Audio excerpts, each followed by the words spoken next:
Hello drama Tamil வியூவர்ஸ்க்கு hi. நாம் இன்னைக்கு இந்த ட்ராமாவுடைய 7th எபிசோடில் என்ன நடக்குதுன்னு பார்க்கலாம். அதுக்கு முன்னாடி லாஸ்ட் எபிசோடில் என்ன நடந்திருக்கும்னா, இந்த கெட்ட மாஸ்டர் பிடிக்கிறதுக்காக நம்ம ஹென்ஷியும் ஜின்சேவும் கல்யாணம் பண்ணிக்கிற மாதிரி ஒரு நடிப்பை போட்டு அவனை பிடிச்சு ஜெயிலில் போட்டுறாங்க. அதுக்கப்புறம் 3 பேருமே கு மேன்ஷனுக்குள்ளே வரக்குள்ள ஃபாக்ஸ் கிளான் எல்டரும் ஷூவும் நன்றி சொல்கிறாங்க ஹென்ஷியுக்கு.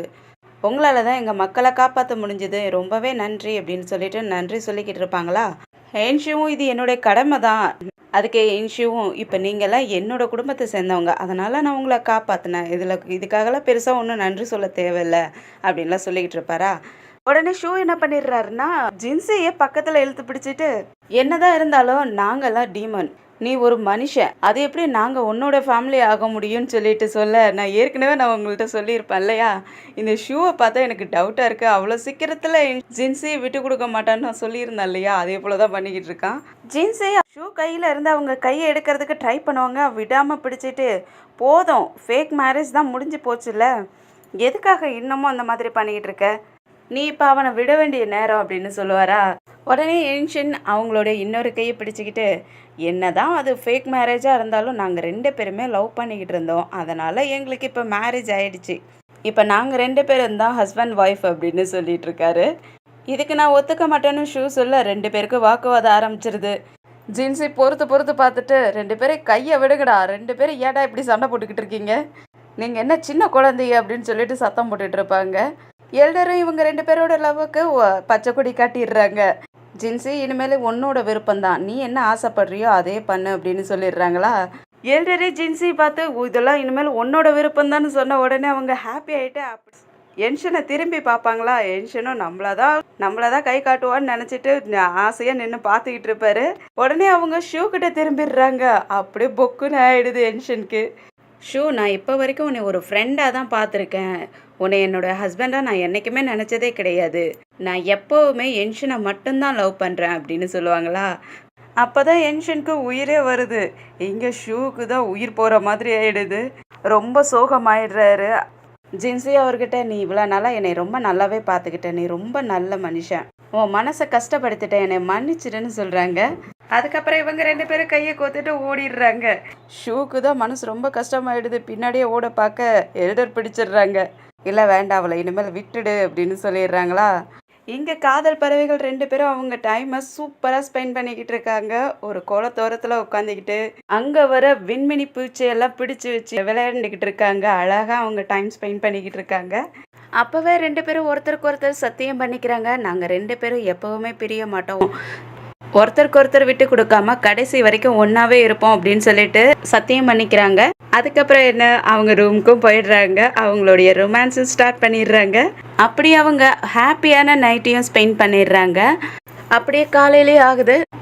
ஃபாக்ஸ் கிளான் எல்டரும் ஷூவும் ஒரு புக்கை தேடிட்டு இருக்காங்க. அந்த புக்கு எப்படின்னா, இறந்தவங்கள திரும்ப உயிரோடு கொண்டு வர முடியும், அந்த மாதிரி ஒரு புக்கை தொலைச்சிருப்பாங்க, அது தேடிக்கிட்டு இருப்பாங்க. இப்போ அந்த புக்கு யார்கிட்ட இருக்கும்னா, அந்த கெட்ட மாஸ்டர்கிட்ட தான் இருக்குமா. அதனால ஜின்ஸியை நீ இங்கேருந்து மலைக்கு போயிடு, நம்ம கிளானுக்கே போயிடுன்னு சொல்லி கேட்குறாங்க. ஆனால் அவங்க இல்லை, என்னால் போக முடியாது, திரும்பவும் நான் அவனை விட்டுட்டு போக மாட்டேன்னு சொல்கிறாங்க. இல்லை ஜின்ஸி, நீ இப்போ போய் தான் ஆகணும், நம்ம ஃபாக்ஸ் கிளானே இப்போ ஆபத்தில் இருக்குது, நீ போ அப்படின்னு சொல்லிட்டு வலுப்புறுத்தி கேட்குறாங்க. அதுக்கு ஜென்ஸே சொல்கிறாங்க, இல்லை ஷூ, நான் இப்போ நான் இங்கே இருந்து போயிட்டேன்னா நம்ம ஏற்கனவே பிளானிங் பண்ண மாதிரி நம்ம திரும்பவும் போரை நடத்தி நம்ம கிளானை காப்பாற்ற முடியாத போயிடும், அதனால் நான் இங்கே இருக்க தான் போகிறேன், இப்போ தான் நமக்கு என்ஷனுடைய படையும் நம்ம கூட இருக்குல்ல, நாம் எதுக்கு பயப்படணும். அப்போ தான் அவங்க எல்டர் ஒரு பெரிய உண்மையே சொல்கிறாங்க. ஜின்ஸி, நீ நினைக்கிற மாதிரி என்ஷனுடைய படை நமக்காக ஹெல்ப் பண்ண போகிறது கிடையாது, நாங்கள் எல்லாரும் சேர்ந்து உங்ககிட்ட ஒரு உண்மையை மறைச்சிட்டோம், அது என்னன்னா அப்படிங்கன்னு சொல்ல வர்றதுக்குள்ளேயே அப்படி இந்தாண்ட நம்ம என்ஷனை தான் காட்டுறாங்க. என்ஷன் அந்த கெட்ட மாஸ்டரை கட்டி போட்டு டார்ச்சர் பண்ணிக்கிட்டு இருக்காரு. நீ உண்மையை சொல்லு, எதுக்காக இந்த மாதிரி பண்ணிக்கிட்டு இருக்க, என்ன பண்ண போற அப்படின்னு சொல்லிட்டு கேட்டுக்கிட்டு இருக்காரு. அப்போதான் அவன் ஒரு பெரிய உண்மையை சொல்ல வரான். உண்மையை சொல்லணும்னா, நீ நினைக்கிற மாதிரி என்ஷி ஒன்றும் நல்லவ கிடையாது, அவளை பழி வாங்க வேண்டியதே நீ தான். உங்ககிட்ட ஒரு பெரிய உண்மையை சொல்கிறேன், உண்மையாலுமே உன் அப்பாவும் நானும் ரொம்பவே நல்ல ஃப்ரெண்டு, நாங்கள் 2 பேருமே ரொம்ப நல்லா பழகிக்கிட்டு இருந்தோம், என் மேலே அவன் ரொம்ப பாசம் வச்சுக்கிட்டு இருந்தான், ஆனால் அவனை கொன்னது யாருன்னு உனக்கு தெரியுமா, அந்த போர் எதுக்காக நடந்துச்சுன்னு உனக்கு தெரியுமா, நீ இப்போ நல்லவன் நம்பிக்கிட்டு இருக்க இல்லையா, உன்னுடைய மனைவி அவ தான் உன்னுடைய அப்பாவை கொன்னா, உன் அப்பாவுடைய உடம்ப நான் இன்னமும் வச்சுக்கிட்டு இருக்கேன். அவரை திரும்பவும் உயிரோட கொண்டு வர்றதுக்காக தான் நான் இவ்வளவும் பண்ணிக்கிட்டு இருக்கேன் அப்படின்னு சொல்ல அப்படியே என்ஷன் ஷாக் ஆயிடுறாரு. அதுக்கப்புறம் அந்த பால் அடிஞ்ச பங்களா மாதிரி ஒரு இடம் இருந்துச்சு இல்லையா, அந்த இடத்துக்கு போறாரு. அங்க போயிட்டு ஒரு பாக்ஸை ஓப்பன் பண்ணி பார்க்குறாரு. அதுல அவங்க அப்பாவுடைய உடம்ப பாதுகாப்பா எந்த ஒரு கலங்கமும் இல்லாம அப்படியே வச்சுக்கிட்டு இருக்கான். அதை பார்த்து ரொம்ப ஃபீல் பண்ணிக்கிட்டு இருக்காரு. அப்ப அவங்க அப்பாவை பார்த்து அழுதுகிட்டே யோசிச்சு பார்க்குறாரு. அப்ப அந்த கெட்ட மாஸ்டர் சொல்லியிருப்பான், இந்த 9 வால் நரி இருக்கு இல்லையா, அதோட உள் சக்தி இருந்துச்சுன்னா உங்க அப்பாவை திரும்பவும் உயிரோட கொண்டு வர முடியும்னு சொல்லியிருப்பான். அதுக்கப்புறம் அவருடைய அசிஸ்டண்ட் கிட்ட இங்க நிறைய ஆட்களை போடுங்க பாதுகாப்புக்கு, யாரும் இந்த இடத்துக்குள்ள வரக்கூடாது அப்படின்னு சொல்லிட்டு அங்கிருந்து வீட்டுக்கு போவாரு. அங்க ஜின்சிக்கும் ஏற்கனவே உண்மை தெரிஞ்சிருக்கும். அவங்க எல்டர் சொல்லியிருப்பாங்க, இந்த மாதிரி நீ பல வருஷத்துக்கு முன்னாடி ஒரு போர்ல ஒரு ஜெனரலை கொன்ன இல்லையா, அவரு தான் என்ஷனோட அப்பா அப்படின்னு சொல்லியிருப்பாங்க. அதை கேட்டு அவங்க ரொம்ப ஷாக் ஆகி நின்றுப்பாங்க. அப்ப அங்க என்ஷன் அங்க வந்துடுறாரு. இப்ப எங்க அப்பாவை கொன்னுட்டு இப்ப என்னை கொல்றதுக்காக தானே இங்க வந்திருக்க, சொல்லு ஜின்சி, உன் வாயால உன் உண்மையை தெரிஞ்சுக்கணுங்கிறதுக்காக தான் வந்திருக்கேன். என்ன நடந்துச்சு? நீ சொல்றத நம்புறேன், நான் உன்னை நம்புறேன். நீ எங்க அப்பாவை கொன்னு இருக்க மாட்டேன், எனக்கு தெரியும். என்ன நடந்துச்சுன்னு சொல்லு, உன் வாயால நான் கேட்கணும்னு ஆசைப்படுறேன் அப்படின்னு சொல்ல அவங்க என்ஷனுக்கு உண்மை தெரிஞ்சிருச்சுன்னு ரொம்ப பயந்து போயிருக்காங்க. என்ஷன், என்னை மன்னிச்சிரு, எனக்கு தெரியாது, அவர் தான் உங்க அப்பாங்கிறது எனக்கு தெரியாது அப்படிங்க. எங்க எங்க அப்பா ஒரு ஃபேமஸான போர் மந்திரி, அவரை பத்தி உனக்கு எப்படி தெரியாத போயிருக்கும்? அதுவும் இல்லாத நீங்கெல்லாம் டீமன்ஸ், உங்களுக்கெல்லாம் நிறையவே சக்திகள்லாம் இருக்குது. சாதாரண மக்கள் மேல நீங்க எப்படி போர் எடுக்கலாம் அப்படிங்க.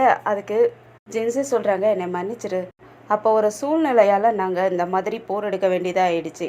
உடனே என்ஷன் கோவப்பட்டு, நிறுத்து, நீங்களாம் சக்தி வாய்ந்த டீமனா இருந்துக்கிட்டு சாதாரண மக்கள் மேல போர் எடுத்துட்டு என்கிட்ட சமாதானம் பேசிக்கிட்டு இருக்கியா அப்படின்னு சொல்லிட்டு உங்களை நான் கொல்லாம விட மாட்டேன்னு வாழை எடுத்துடுறாரு. உடனே ஜின்சி எல்டரையும் ஷூவையும் மறைச்சு நின்னுக்கிறாங்க. என்ன வேணாலும் பண்ணிக்க, அவங்கள விட்டுடு அப்படின்னு சொல்லிட்டு மறைச்சு நின்னுக்கிறாங்களா. ஷூவும் சக்தியை விட்டு தாக்கிறதுக்கு முயற்சி பண்ண எல்டர் பிடிச்சிக்கிறாங்க. என்ஷன், நான் தான் உன் அப்பாவை கொன்னேன், நீ பழி வாங்கணும்னு நினைச்சின்னா நீ என்னையே தான் பழி வாங்கணும், என் மக்களை ஒன்றும் பண்ணிடாத, என் கிளான்ல இருக்க மக்கள்லாம் அவங்களுக்கெல்லாம் ஒன்றும் தெரியாது, அவங்க எதுவும் பண்ண கிடையாது, நான் தான் கொன்னேன், நீ அவங்கள எதுவும் பண்ணிடாத, இன்னைக்கே இப்பவே என்னை கொன்னுடு அப்படின்னு சொல்லிட்டு அவங்க வாழை பிடிச்சிக்கிட்டே அப்படியே வருவாங்களா, குத்துற மாதிரி வந்துடுறாங்க. அவங்க கையிலே அப்படியே வெட்டிட்டு ரத்தம் கொட்டிக்கிட்டு இருக்குது. என்ஷன் ஒரு கோவத்துல வாழை நீட்டி இருந்தாலும் அவருக்கும் கொல்றதுக்கு மனசு கிடையாது. என்னதான் இருந்தாலும் தான் காதலிச்ச பொண்ணு இல்லையா, ரொம்பவே கஷ்டப்படுறாரு. எங்க குத்திக்குவாளோன்னு பயந்துகிட்டு இருக்காரு. ஜின்சி கொஞ்சம் கொஞ்சமா வாழை பக்கத்துல இழுத்துக்கிட்டே இருக்கிறாங்க. உங்க அப்பாவை கொன்னது நான் தானே, நீ என்னை கொன்னுடுன்னு சொல்லிட்டு இழுக்கிறாங்களா. ஷூ தடுக்கிறதுக்காக போவாரு, ஆனா எல்டர் பிடிச்சு இழுத்துட்டு போயிடுறாங்க அங்கிருந்து. நீ வேண்டாம் அப்படின்னு சொல்லிட்டு என்ஷன் எங்க வாழை தான் மேல குத்திக்குவாளோங்கிற பயத்துல இழுத்துக்கிட்டு இருக்காரு. அவங்க என்னை நீ கொன்னுடு அப்படின்னு சொல்லிட்டு உன் கையாலே கொன்னுடுன்னு சொல்லிட்டு வாழை பக்கத்துல இழுத்துக்கிட்டு இருக்காங்க. அப்படியே ஜின்சியை ஜெயில கட்டி போட்டிருக்கிறது தான் காட்டுறாங்க. ஒரு மந்திர சங்கிலியை போட்டு கட்டி போட்டிருக்காங்க. ஜின்சியும் மயக்கத்துல இருந்து கண்ணு முழிச்சு பார்த்துட்டு அந்த சங்கிலியை உடைக்கிறதுக்காக அவங்க சக்தியால யூஸ் பண்ணி பார்ப்பாங்க. ஆனா அவங்களால அதை உடைக்க முடியாத இருக்கும். அப்ப அங்க என்ஷன் வந்துடுறாரு. ஒன்னால இந்த செயினை விட்டு தப்பிக்கவே முடியாது, இது கிராண்ட் மாஸ்டர், இதால தான் ஸ்பிரிட் எல்லாம் பிடிப்பாரு, அதனால ஒன்னால இதுல இருந்து தப்பிக்க முடியாதுன்னு சொல்ல, அப்ப நீ அந்த கெட்ட மாஸ்டர் வெளியே விட்டுட்டியான்னு சொல்லி கேக்குறாங்க. அப்பதான் என்ஷன் பின்னாடி இருந்து அந்த கெட்ட மாஸ்டர் வெளியே வரான். ஜின்சி பார்த்துட்டு, இவனை எதுக்காக வெளியே விட்ட, இவன் நல்லவனே கிடையாது, இவனை வெளியே விடாத அப்படிங்க. ஜின்சன் சொல்றாரு, நீ என்னுடைய அப்பாவை கொன்னுட்டு நீ அவரை போயிட்டு நல்லவன் இல்லைன்னு சொல்றியா, இப்ப மாஸ்டர் தான் என் அப்பாவை திரும்பவும் பழைக்க வைக்க போறாரு, அப்பனா அந்த ஹெவன்லி புக்கு உன்கிட்ட தான் இருக்கான்னு ஜின்சி கேட்கறதுக்கு, ஆமா அந்த புக்கு என்கிட்ட தான் இருக்கு, நீ தானே 9 வால் நரி, அதனால உன்னோட உள் சக்தியை நான் எடுக்க போறேன்ட்டு எடுக்க போவான். என்ஷன் தடுத்துடுறாரு. எதுக்காக என்னை தடுக்கிற, அவளை இன்னமும் நீ லவ் பண்றியா, அவ உன் அப்பாவை கொன்னா, என்ஷன் உன் அப்பாவை நான் திரும்ப உயிரோட கொண்டு வர முடியும், என்னை தடுக்காதன்னு சொல்ல, ஜின்சியும் என்ஷன் கிட்ட எவ்வளவோ சொல்லி பாக்குறாங்க. அவனை நம்பாத என்ஷன், அவன் ரொம்ப கெட்டவன், அவன் வேற ஏதோ பிளானுக்காக தான் இந்த மாதிரி எல்லாம் பண்ணிக்கிட்டு இருக்கான், நீ அவனை நம்பாதன்னு சொல்லிக்கிட்டு இருக்காங்க. இந்த கெட்ட மாஸ்டரும் என்ஷன் கிட்ட, நீ அவளை நம்பாத, அவன் உன் அப்பாவை கொன்னான், அதுக்கப்புறம் உன்னையும் கொல்லுவா, நீ அவளை நம்பிக்கிட்டு அவளை உயிரோட விடாத அப்படின்னு சொல்லிட்டு அவன் மனசை மாத்த ட்ரை பண்ணிக்கிட்டு இருக்கான். உடனே என்ஷன் சொல்றாரு, மாஸ்டர் நீங்க போயிட்டு முதல்ல ராஜா கிட்ட சொல்லுங்க இந்த விஷயத்த பத்தி, அதுக்கப்புறம் இவளோட உள் சக்தியை நானே என் கையால உங்களுக்கு எடுத்து தரேன், அதனால அது வரைக்கும் அவளை யாருமே டச் பண்ணக்கூடாது, அவளை டார்ச்சர் பண்ணக்கூடாது அப்படின்னு சொல்ல அவன் அங்கே கோவப்பட்டு போயிடுறான். இங்கே ஃபாக்ஸ் கிளானே தப்பிச்சிருப்பாங்க. எல்டரும் ஷூவும் ஒரு காட்டுக்குள்ளே பேசிக்கிறாங்க. ஷூ சொல்கிறாரு, நான் போயிட்டு எப்படியாவது ஜின்சியை காப்பாற்றணும், அவளை காப்பாற்றி கூட்டிகிட்டு வரேன், நீங்கள் என்னை தடுக்காதீங்கன்னு சொல்லிக்கிட்டு இருக்க. உடனே எல்டர் ஒரு கத்தியை கொண்டு வந்துட்டு அந்த கத்தியை ஷூ கிட்ட கொடுத்து, இந்த கத்தியில் அந்த 7 நட்சத்திர வால் இருக்கு இல்லையா, அதுக்குண்டான நிகரான சக்தி இதில் இருக்குது. ஏன்ஷனை நீ சாதாரணமாக போயிட்டு தோக்கடிக்க முடியாது, நீ இந்த கத்தியை வச்சுக்க, இது உங்களை காப்பாற்றும் அப்படின்னு சொல்லிட்டு கொடுக்குறாங்க. ஷூவும் ஜெயிலுக்கு வந்துடுறாரு. அங்கே காவலாளிகள்லாம் நின்றுக்கிட்டு இருக்காங்க. அதனால் ஒரு இடத்துல மறைஞ்சு நின்றுட்டு இன்விசிபிள் சக்தியை போட்டுட்டு யாருக்குமே தெரியாத ஜின்சி கிட்ட வந்துடுறாரு.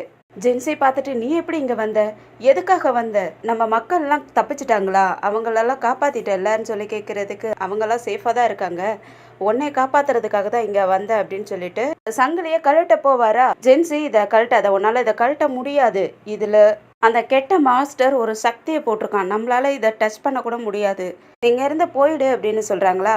உடனே ஷூ, என்கிட்ட ஒரு வழி இருக்கு அப்படின்னு சொல்லிட்டு அந்த கத்தி எடுத்து வெட்டுறாரு அந்த சங்கிலியை. ஆனா அப்பயும் அந்த சங்கிலியை வெட்ட முடியல, அது இன்னும் இவங்கள தான் தாக்குது.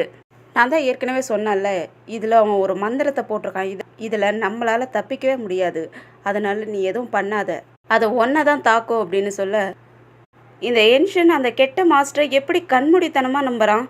அவனை நான் கொல்லாமல் விட மாட்டேன், அவனை சும்மா விட மாட்டேன்னு கத்திக்கிட்டு இருக்க, அவனை உன்னால் ஒன்றுமே செய்ய முடியாது, அவங்ககிட்ட 7 ஸ்டார் வால் இருக்குது, நீ ஏன்ஷனை எதுவும் பண்ணணும்னு நினைக்காத, நீ போயிட்டு நம்ம கிளானை பார்த்துக்கு, நீங்கள் அதிக நேரம் இருக்கக்கூடாது, இங்கேருந்து போ அப்படின்னு சொல்லிட்டு இருக்காங்க. இல்லை ஜின்சி, என்னால் முடியும், அந்த 7 நட்சத்திர வால் இருக்கு இல்லையா, அதுக்கு நிகரான சக்தி இந்த கத்தியிலே இருக்குது, இது நம்ம எல்டர் தான் கொடுத்தாங்க, இதாலேயும் அந்த ஏன்ஷனை நான் கொல்றேன் பாரு, முதல்ல அவனை கொன்னுட்டு அதுக்கப்புறம் உன்னை இங்கேருந்து கூட்டிகிட்டு போகிற அப்படின்னு சொல்ல அவங்க பயந்து போயிடுறாங்க. என்னதான் இருந்தாலும் லவ் பண்ணவங்க இல்லையா. இல்லை, என்னால் வர முடியாது அப்படின்னு சொல்ல, நீ என்ன பைத்தியக்காரச்சியா, நீ இன்னமும் அவனை லவ் பண்ணிக்கிட்டு இருக்க, அவன் உன்னை கொல்றதுக்காக பார்த்துக்கிட்டு இருக்கான், நீ இங்கேருந்து என் கூட வந்துருன்னு சொல்லி கேட்குறாரு. இல்லை, நான் எப்படி வர முடியும், உண்மையை சொல்லணும்னா அவங்க அப்பாவை கொன்னதே நான் தானே, நான் எப்படி அவனை அப்படியே விட்டுட்டு வர முடியும், அப்போனா நீ அவங்க அப்பாவை திரும்பவும் உயிரோட கொண்டு வர்றதுக்காக உன்னுடைய உள் சக்தியை கொடுக்க போறியா, அவன் இப்போ பைத்தியக்கார மாதிரி உன்னுடைய உள் சக்தியை எடுக்கிறதுக்காக பார்த்துக்கிட்டு இருக்கான், நீ அவனை நம்பிக்கிட்டு இருக்கியா. இல்லை, நம்ம இன்னும் கொஞ்சம் வெயிட் பண்ணலாம், அந்த கெட்ட மாஸ்டர் அவன் கண்மூடித்தனமாக நம்பிக்கிட்டு இருக்கான், அதனால தான் இந்த மாதிரி பண்ணிக்கிட்டு இருக்கான், அவன் நல்லவன் தான், நான் அவனுக்கு சொல்லி புரிய வைக்கிறேன், ஆனால் அவன் தான் உன்னை நம்ப மாட்டேங்கிறானே, நான் புரிய வச்சு பார்ப்பேன், அவன் என்னை நம்பினானா சரி, இல்லைன்னா அவன் கையாலே என் உயிர் போனாலும் பரவாயில்ல அப்படின்னு சொல்ல, உடனே இப்போ ஷூ பிடிச்சிட்டு, இல்லை நீ இப்போயே என் கூட வந்துரு, நீ இல்லாமல் நான் போக மாட்டேன்னு பிடிச்சிக்கிட்டு இருக்காரு. அந்த நேரம் பார்த்து அங்கே யாரோ வர்ற மாதிரி சத்தம் கேட்குதா, பயந்துக்கிட்டே, ஷூ நீ இங்கேருந்து போயிடு, யாரோ வராங்க, இங்கேருந்துன்னா உனக்கு தான் ஆபத்து, இங்கேருந்து போயிடுன்னு எவ்வளவோ சொல்லி பார்த்துக்கிட்டு இருக்காங்க. ஏன்ஷனும் உள்ளே வந்துக்கிட்டு இருக்காரு. எங்கே ஏன்ஷன் ஜின்சி இருக்கிற ரூம் கிட்டேயே வந்துடுறாரு. அவங்களும் அப்படியே கதவை திறக்கிறாங்க. உள்ள ஜின்சி ஷூவை போன்னு சொல்லி கத்திக்கிட்டு இருக்காங்க. அப்படியே இந்த எபிசோடு முடியுது. ஜின்சி என்ஷனுடைய அப்பாவை கொன்னதுக்காக ஜெயிலில் போட்டு வச்சிருக்காங்க. என்ஷனும் தான் கையாலே தான் காதலியோடைய உள் சக்தி எடுத்து நான் எங்கள் அப்பாவை உயிரோட கொண்டு வர்றதுக்காக கொடுக்குறேன்ட்டு கெட்ட மாஸ்டர்கிட்ட சொல்லியிருக்காரு. இப்போ என்ஷியை காப்பாற்றுறதுக்காக ஷூ வந்து நின்றுட்டு இருக்காரு. என்ஷன் வேற அங்கே வந்துடுறாரு. இப்போ என்ன நடக்க போகுது, ஜின்சியை ஷூ காப்பாற்றிடுவாரா இல்லை ஷூ என்ஷன் கிட்ட மாட்டிக்குவாரான்னு நம்ம அடுத்த எபிசோடில் வெயிட் பண்ணி பார்க்கலாம். ஃப்ரெண்ட்ஸ், ஐ ஹோப் இந்த வீடியோ உங்களுக்கு பிடிச்சிருக்கும்னு நினைக்கிறேன். இந்த வீடியோ உங்களுக்கு பிடிச்சிருந்துச்சுன்னா ஒரு லைக்கை தட்டி விட்டுருங்க, அப்போ தான் நம்ம சேனல் மற்றவங்களுக்கும் ஷோ ஆகும். அப்படியே உங்கள் ஃப்ரெண்ட்ஸ் அண்ட் ஃபேமிலிக்கு ஷேர் பண்ணுங்கள். உங்களுக்கு என்ன தோணுதுன்ட்டு கமெண்ட்டில் மென்ஷன் பண்ணுங்கள். அப்படியே நம்ம சேனலை புதுசாக பார்க்குறவங்க நம்ம சேனலுக்கு சப்ஸ்கிரைப் பண்ணி பெல் ஐக்கானை கிளிக் பண்ணி வச்சுக்கோங்க. அப்போ தான் நான் போடுற வீடியோடைய நோட்டிஃபிகேஷன் உங்களுக்கு வந்து சேரும். நாம் அடுத்த எபிசோடில் சந்திக்கிற வரைக்கும் bye and thank you. Drama Tamil வியூவர்ஸ்க்கு ஹாய்.